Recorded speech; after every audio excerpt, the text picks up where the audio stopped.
अरे अब क्या सोती रहेगी, सुबह के 10 बज गए हैं। ये नहीं है कि वक्त से उठ जाओ और घर के काम कर ले। जब देखो तब बस सोती रहती है। क्या माँ, अपने घर में भी चैन से नहीं सो सकती क्या मैं? देवी की बेटी से कुछ सीख। सुबह सुबह उठकर अपने घर का सारा काम कर लेती है और खाना भी बना देती है। अब तक तो बना भी दिया होगा। अरे गंगा, ये क्या कर रही हो? अरे हमेशा मेरी बेटी की तुलना किसी और की बेटी से क्यों करती हो? और सुबह सुबह ड्रामा करना क्यों चालू कर देती हो? कोई और काम धंधा नहीं है क्या तुम्हें? माँ, आप रोशनी से मेरी तुलना करना कब छोड़ोगी? जब तू उस जैसी बन जाएगी। अरे पता नहीं तुम्हें कब समझ में आएगी मेरी बात। अरे हमेशा हमेशा मेरी बेटी को नीचा दिखाती हो। गंगा आए दिन अपनी बेटी प्रेरणा की तुलना अपनी पड़ोसन देवी की बेटी रानी से करती रहती, फिर चाहे वो घर के कामों को लेकर हो या पहनने ओढ़ने को लेकर हो। प्रेरणा को अपनी माँ का हर समय उसकी तुलना पड़ोसन की बेटी से करना बिल्कुल भी अच्छा नहीं लगता था। ऐसे एक दिन सुबह के समय गंगा हॉल में बैठी चाय पी रही थी। तभी उसकी पड़ोसन देवी हाथों में डोसे की थाली लिए उसके घर पर आती है और कहती है, अरे क्या गंगा, तू भी सुबह सुबह के टाइम पे ये खाली चाय पी रही है? देख, मैं तेरे लिए ना डोसा लेकर आई हूँ, तू इसका नाश्ता कर। क्या देवी, तू भी सुबह सुबह मेरे जले पर नमक छिड़क रही है। सबकी किस्मत तेरे जैसी थोड़ी ना होती है, जिसकी बेटी इतनी अच्छी हो। हाँ, ये बात तो तूने सही कही है। मेरी बेटी ना बहुत अच्छी है, कभी मुझे शिकायत का मौका नहीं देती वो। अरे शिकायत का मौका तो तब तुझे मिलेगा ना जब तेरी बेटी के अंदर कोई कमी होगी। और एक मेरी बेटी है जिसे कोई काम आता ही नहीं है। ऐसे मत बोल गंगा, तेरी बेटी भी ना बहुत अच्छी है। अरे जब देखो ना तू अपनी बेटी को सुनाती ही रहती है। वो बेचारी तो तुझे कुछ कहती भी नहीं है।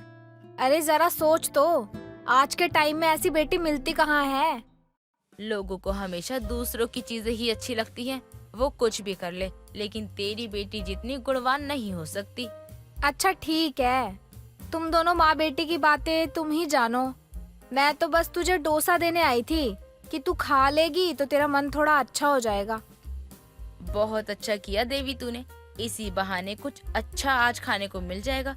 वरना मेरी बेटी तो सिर्फ पराठे के सिवा कुछ बना ही नहीं पाती। और तेरी बेटी की तरह अच्छा खाना बनाना आता हो तब ना। अरे कोई बात नहीं, सीख जाएगी धीरे धीरे। अच्छा अब ना मैं चलती हूँ, मुझे ना बहुत देर हो रही है। देवी इतना कहकर वहाँ से चली जाती है। उन दोनों की सारी बातें उनसे दूर खड़ी प्रेरणा सुन लेती है, जिसे सुनकर उसे बहुत दुख होता है। तभी वो अपनी माँ के पास जाती है और कहती है, माँ, क्या तुम रोज रोज देवी आंटी के सामने मेरी बुराई करती रहती हो? क्या वो कभी अपनी बेटी की बुराई करती हैं आपके सामने? अरे बेटी, इसमें चिढ़ने वाली क्या बात है? जो जैसा है उसको वैसा ही कहा जाएगा ना। अब वो है तुझसे हर चीज में अच्छी, इसलिए मैं उससे तेरी तुलना करती हूँ। तू भी उससे कुछ सीख ले। माँ, मैं जैसी हूँ ठीक हूँ, मुझे किसी को देखकर अपने आप को बदलने का शौक नहीं है। मैं ये पूछने आई थी कि नाश्ता तैयार है, आप कहें तो लगा दूँ। अब तेरा वो रोज का बना हुआ पराठा कौन खाएगा? मैं तो आज ये डोसा खाऊंगी नाश्ते में। देख कितना अच्छा बनाना आता है उसे, तू भी कुछ सीख ले उससे। सच में माँ का कुछ नहीं हो सकता, हमेशा बस इन्हें मेरी तुलना ही करनी है। ठीक है माँ, करिए आप अपनी मन की, आप करिए अपनी अच्छी बेटी का बनाया हुआ नाश्ता। गंगा और प्रेरणा आपस में बात ही कर रहे होते हैं। तभी वहाँ पर अशोक आ जाता है। वो अपनी माँ के हाथों से डोसे की थाली लेकर प्रेरणा से कहता है, अरे वाह मेरी बहन, तूने मेरे लिए डोसा बनाया है। क्या बात है, क्या बात है। आज तो मेरा कुछ अलग खाने का मन कर रहा था, तूने तो दिल जीत लिया। नहीं भाई, वो मैंने नहीं। ये तो जब बनाएगी ना, जब इसे आता होगा। ये तो अपनी पड़ोसन देवी दे गई है, उसकी बेटी रानी है ना, उसने बनाया है।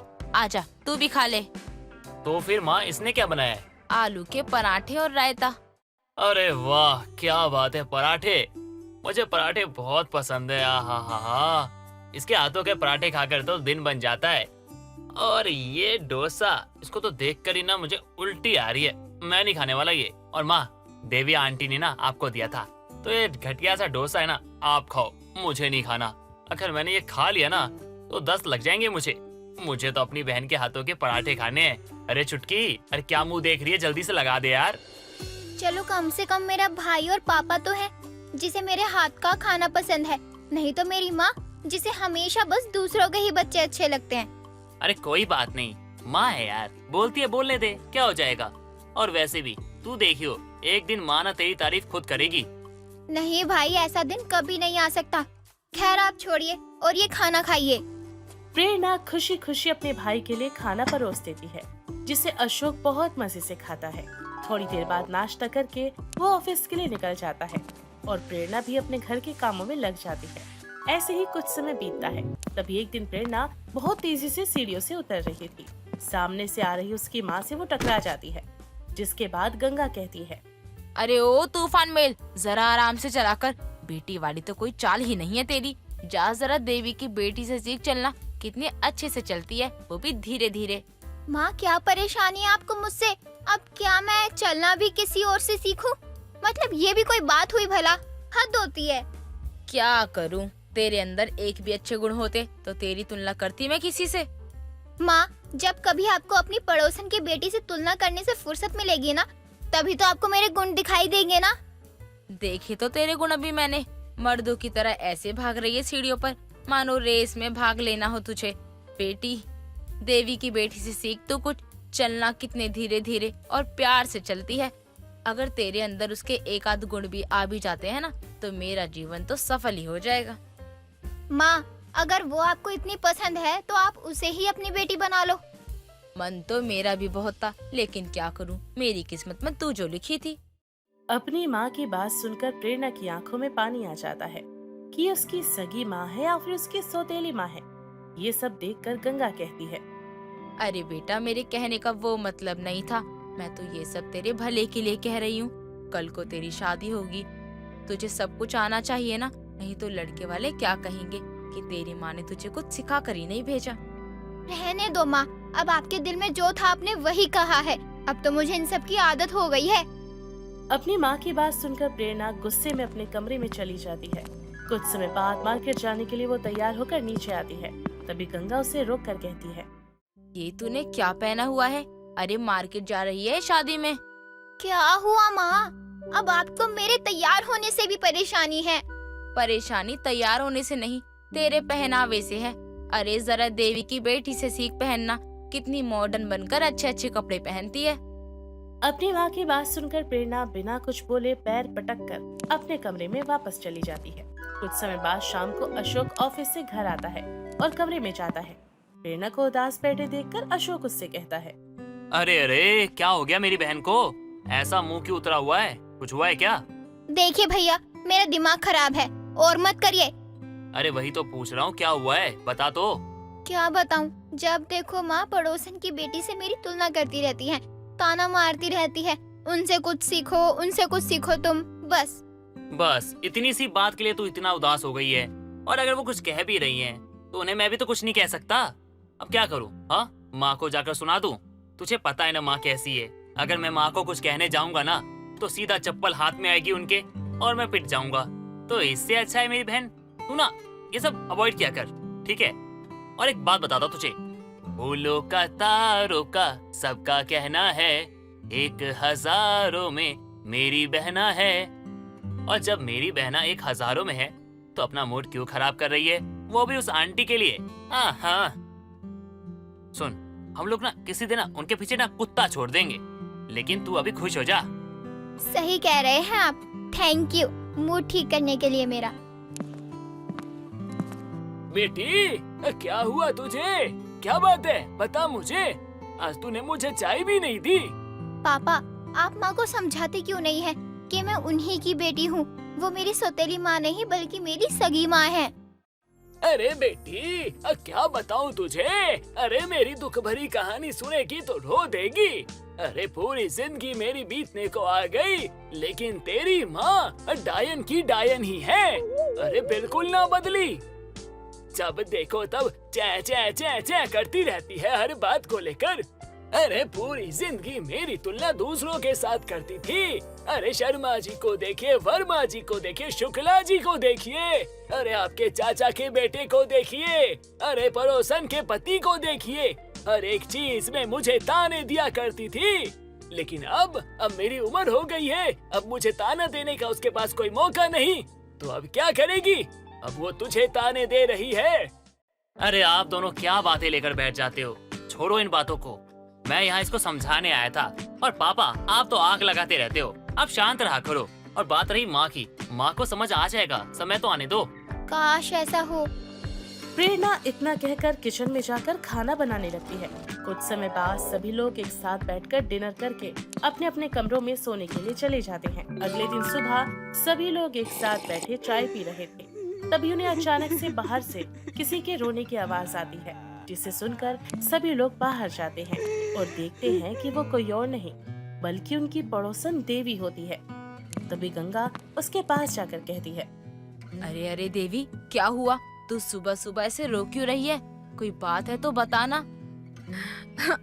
अरे गंगा, मैं तुझे अब क्या बताऊं?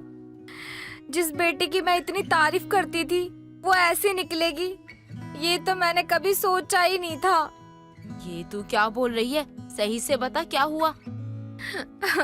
अरे गंगा, मेरी बेटी तो इतनी चंट निकली, वो तो कभी मेरी थी ही नहीं। उसने तो मेरी नाक कटवा के रख दी। अरे क्या बात है? अरे गंगा, मेरी बेटी किसी करम जले के साथ भाग गई, वो भी घर का सारा पैसा और जेवर लेकर। अरे वो दिन रात किसी से बात करती रहती थी और जब मैं पूछती थी तो कहती थी मेरी कॉलेज की फ्रेंड है। अरे कॉलेज की फ्रेंड नहीं, ये तो कोई लड़का निकला, वो भी छपरी सा। मैंने जब सुबह उठकर देखा ना तो मेरे अलमारी से पैसे और जेवर सब गायब थे।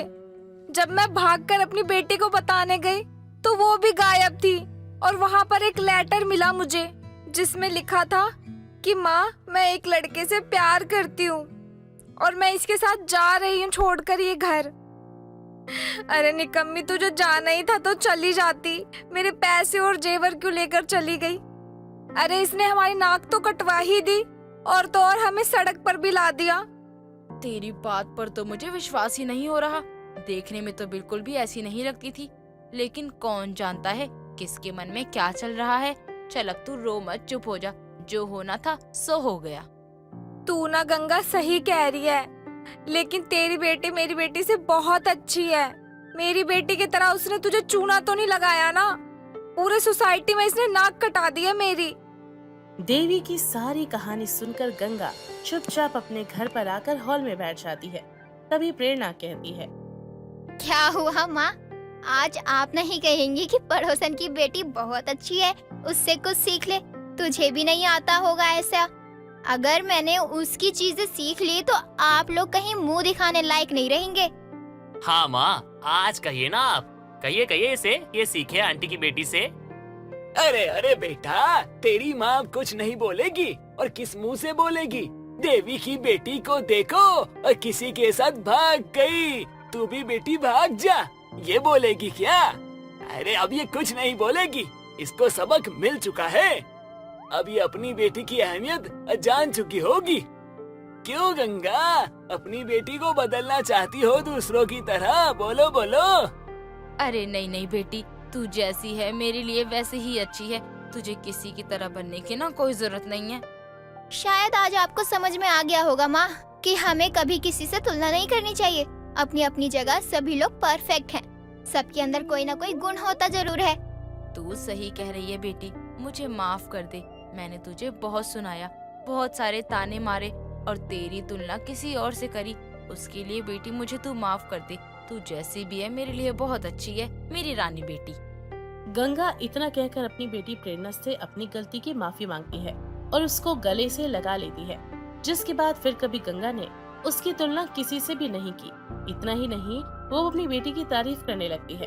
वो कुछ भी काम करती, हर काम भी उसके साथ करती। इस बात से अब घर में सभी खुश होते। कुछ समय बाद प्रेरणा के लिए एक अच्छे घर का रिश्ता आ जाता है और शादी के बाद वो अपने ससुराल में अच्छे से रहती है।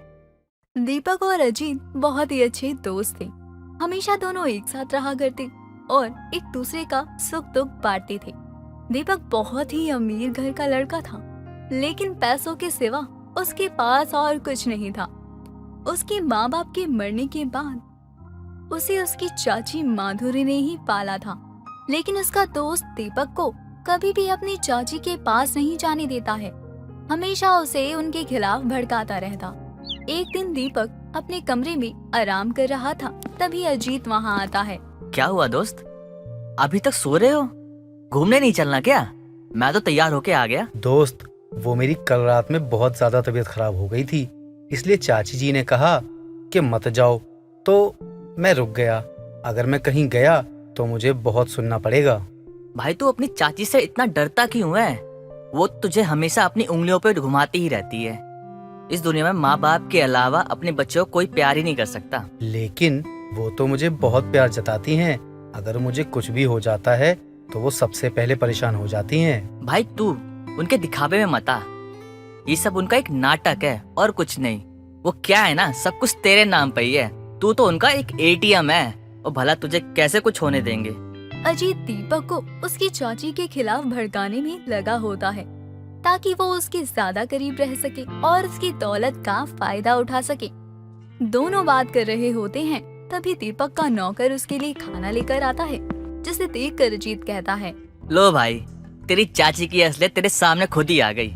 मैं कुछ समझा नहीं, तू कहना क्या चाहता है? भाई तू नहीं बोला था कि तेरी चाची तुझे कहीं जाने से मना करती है क्योंकि तेरी तबीयत खराब है? अगर सच में तेरी चाची को फिक्र होती तो वो खुद खाना लेकर आती, ना कि तेरे नौकर से भिजवाती। तू सही कह रहा है भाई, तू रुक, मैं अभी तेरे साथ चलता हूँ। मुझे नहीं सुननी है किसी की बात। दीपक, कहाँ जा रहे हो तुम? अपने इस नालायक दोस्त के साथ? तुम्हें कितनी बार बोला है कि इससे दूर रहो, लेकिन तुम हो कि मेरी बात नहीं सुनते हो। मैं तुमसे ही बात कर रही हूँ, तुम मेरी बातों का जवाब क्यों नहीं दे रहे हो? क्योंकि मैं आपकी बातों का जवाब देना जरूरी नहीं समझता हूँ। तुम्हें अपने से बड़ों से बात करने की जरा भी तमीज नहीं रही। अभी इस समय इसका साथ छोड़ दो, वरना ये तुम्हें बर्बाद कर देगा। जब से तुम इससे मिले हो, गलत रास्ते पे ही चलते जा रहे हो। नहीं चाची जी, बल्कि जब से ये मिला है मुझे जीने की वजह मिल गई है, वरना इस दुनिया में मेरा कौन ही था। दीपक अजीत के साथ वहाँ से चला जाता है और उसे बियर बार के सामने रोकता है। तभी अजीत उससे कहता है, भाई अभी तो सुबह का ही समय है, सुबह सुबह दारू पीना सही नहीं है, और तेरी तबीयत भी ठीक नहीं है। अरे चल ना भाई, कुछ नहीं होगा। मुझे संभालने के लिए तू है, फिर मुझे किस बात की चिंता। भाई तू मुझ पर इतना विश्वास करता है? हाँ भाई, मैं तुझ पर बहुत विश्वास करता हूँ। तू ही तो है एक मेरा सच्चा दोस्त और मेरा भाई, जो हमेशा मेरे बारे में सोचता है। अब चले अंदर क्या? दीपक सुबह से शाम तक बियर बार में बैठकर दारू पीता रहता है। वो अपने पाँव पर खड़ा भी नहीं हो पा रहा था। जैसे तैसे करके अजीत रात दीपक को लेकर घर पहुंचता है। माधुरी दीपक को लड़खड़ाते हुए देखकर उसका खून जल जाता है। अजीत जैसे तैसे करके उसे कमरे में लेकर जाता है और बिस्तर पर लिटा देता है। तभी माधुरी भी कमरे में आती है और अजीत को थप्पड़ मारकर कहती है, तुम जैसे दोस्त से अच्छा तो दुश्मन होता है, जो कम से कम अपने साथी का साथ तो देता है, उसे धोखा नहीं देते। लेकिन तुम तो उससे भी गैर गुजरे हो, अपने दोस्त को बर्बाद करने का कोई कसर नहीं छोड़ा। सही कहा आंटी जी आपने। चलो अच्छा है, कम से कम मुझे आपके सामने एक्टिंग तो नहीं करनी पड़ेगी। दीपक नहीं जानता मेरे बारे में, आप तो जानती हो ना, तो रोक लीजिए अपने बेटे को बर्बाद होने से। जरूर बताऊंगी, मैं कल सुबह होते ही उसको सब कुछ सच सच बता दूंगी। अच्छा, तो आपको लगता है कि वो आपकी बात पर विश्वास करेगा? अगर उसे आपकी बातों पर विश्वास होता ना, तो वो कब का कर लेता। मैं उसे इतना बर्बाद कर दूंगा कि उसके पास कुछ नहीं बचेगा, ना ही कोई रिश्ता, ना ही कोई दौलत। लेकिन इससे तुम्हें क्या मिलेगा? तुम्हारा दोस्त है, तुम्हारे ऊपर कितना भरोसा करता है। जब उसे तुम्हारा सच पता चलेगा तो उसे कितना दुख होगा। मुझे कोई फर्क नहीं पड़ता उसके दुख तकलीफ में। मुझे तो बस उसकी दौलत से मतलब है, जो कि जल्द ही मैं अपने नाम करवा लूंगा। अजीत इतना कहकर वहाँ से चला जाता है। समय बीतता है। तभी एक दिन दीपक और अजीत कुछ लड़कियों का पीछा कर रहे होते हैं। तभी अजीत भागकर उनके पास जाता है और उन्हें टच करने की कोशिश करता है। तभी एक लड़की उसे जोर से थप्पड़ मारती है। तुम्हें समझ नहीं आता कि मैं तुमसे बात नहीं करना चाहती हूँ, तो फिर क्यों तुम मेरे पीछे पड़े हो? लेकिन मैं तो तुमसे बात करना चाहता हूँ ना, मुझे तुम पसंद हो बस। अरे लेकिन तुम मुझे ना बिल्कुल भी पसंद नहीं हो, मुझसे दूर रहो। नहीं रहूंगा। क्या कर लोगे तुम? तुम्हें पता है मेरा दोस्त कितना अमीर है। अच्छा, तो तुम अपने दोस्त के पैसे पर उछल रहे हो। तुम्हें तो मैं अभी बताती हूँ। लड़की की नजर दूर खड़े पुलिस वाले पर जाती है। वो तुरंत उसके पास जाती है और उसे सारी बात बताती है, जिसे सुनकर पुलिस वाला दोनों को पकड़कर ले जाता है। थोड़ी देर बाद माधुरी पुलिस स्टेशन पहुंचती है और दीपक को जेल में बैठा देखकर उसके पास जाती है। मैंने तुम्हें पहले ही कहा था कि ये तुम्हारा दोस्त नहीं है, ये सिर्फ तुम्हें बर्बाद करने आया है। कभी बियर बार में नजर आते हो तो कभी पुलिस स्टेशन में। अभी और भी कुछ देखना बाकी है क्या? हमारी कोई गलती नहीं थी। पुलिस वाले तुम्हें पागल दिखते हैं क्या? इसीलिए तुम्हें बिना बात के जेल में डाल दिया।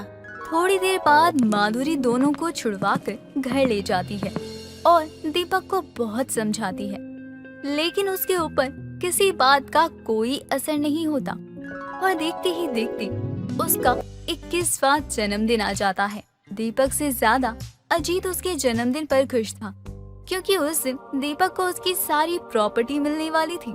लेकिन माधुरी अजीत के इरादों से वाकिफ थी, जिसके चलते वो प्रॉपर्टी उसके नाम करने से मना कर देती है। दीपक गुस्से में कहता है, चाची जी, अब मैं अपनी प्रॉपर्टी को संभालने के लायक हो गया हूँ और बालिग भी हूँ। फिर आप मेरी प्रॉपर्टी मेरे नाम क्यों नहीं कर रही हैं? अगर मैंने इसे बोला कि इसका दोस्त सिर्फ इसके पैसों के पीछे है, तो ये यकीन नहीं करेगा। इससे अच्छा मैं इसकी नजर में ही लालची ही बनी रहूं। बोलिए ना चाची जी, चुप क्यों हैं आप? क्योंकि मुझे नहीं लगता है कि तुम अभी इसके काबिल हो। जिस दिन मुझे लगेगा, मैं उस दिन खुद तुम्हें तुम्हारी सारी प्रॉपर्टी दे दूंगी। तब तक 1 रुपया भी खर्च करने से पहले तुम्हें मुझसे इजाजत लेनी पड़ेगी। दीपक गुस्से में घर से बाहर चला जाता है। दीपक को अपने दोस्त के साथ बर्बाद होते देखकर वो उस पर और सख्ती करने लगती है। वहीं दूसरी तरफ अजीत दीपक और उसकी चाची के बीच होने वाली दूरियों का फायदा उठाकर उसे हमेशा भड़काता रहता है। एक दिन दीपक नशे की हालत में घर आता है और जबरदस्ती पेपर साइन करवाने के चक्कर में माधुरी का सर जाकर एक कांच के टेबल से टकराता है और उसकी मौत हो जाती है। नशे में होने के कारण दीपक भी बेहोश हो जाता है। सुबह जब उसकी आंख खुलती है तो पुलिस उसके सामने होती है और उसकी चाची की लाश जमीन पर। वो पुलिस वाले को कहता है, ये सब क्या हो गया? चाची जी को किसने मारा? खुद ही अपनी चाची को मारकर बोल रहे हो किसने मारा? तुमने मारा है और हम तुम्हें यहाँ गिरफ्तार करने आए हैं। मुझे कुछ याद नहीं है, मैंने किसी को नहीं मारा। क्या सबूत है तुम्हारे पास? याद भी कैसे होगा तुम्हें? तुम नशे की हालत में जो थे और तुम भूल गए कि तुम्हारे घर में कैमरे लगे हुए हैं जिसमें सब कुछ रिकॉर्ड हो चुका है। अब तुम्हें कोई नहीं बचा सकता। दीपक के पास अपने बचाव में कहने के लिए कुछ नहीं था। इस तरह से अपने दोस्तों की बातों में आकर उसकी पूरी जिंदगी बर्बाद हो जाती है। उसके सर से माँ जैसी चाची का हाथ भी उठ जाता है और आगे की जिंदगी उसे जेल में गुजारनी पड़ती है। दोस्तों, अगर आपको ये कहानी पसंद आई तो इसे लाइक करें, शेयर करें और कमेंट करके बताएं कि कहानी में आपको सबसे अच्छा क्या लगा।